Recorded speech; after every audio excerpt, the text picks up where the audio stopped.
Bu ahvolga tushishimga erim aybdor desam ishonasizlarmi? Hammaga xayrli tong. Bizda 9:30 va o'zimizcha biz bu kunni dam olish kuni deb e'lon qildik. Erjon bilan likkillab tog'ga chiqib ketdik. Nega erta tongdan deyapman? Chunki men 9:30 men uchun erta tong degani.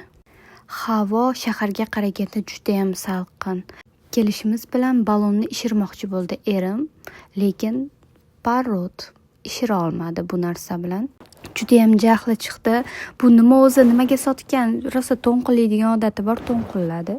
To'nqillab turgan joyida mana shunaqa narsa borligini bitta odam aytib qoldi va u yerga borib ballonni ishirdik.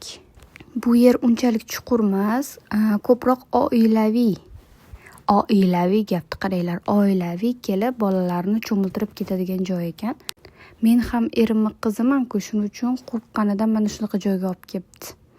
Keyin bizda mana shunaqa qo'rqinchli obed bo'ldi. Bu sho'rva to'g'risini aytsam unchalik yoqmadi. Xullas, oyog'iga kelsak, erim bilan musobaqa o'ynadik. Erim menga yutqazib bermadi. Men uni yutish uchun toshlik joyga chiqib yugurgandim, yiqilib tushdim. Aybdor kim? Erim bo'ldi, chunki u menga yutqazib bermadi. Erim yutqazib berganida bunchalik bo'lmasdi. Kelganimdan beri shuni gapiraman.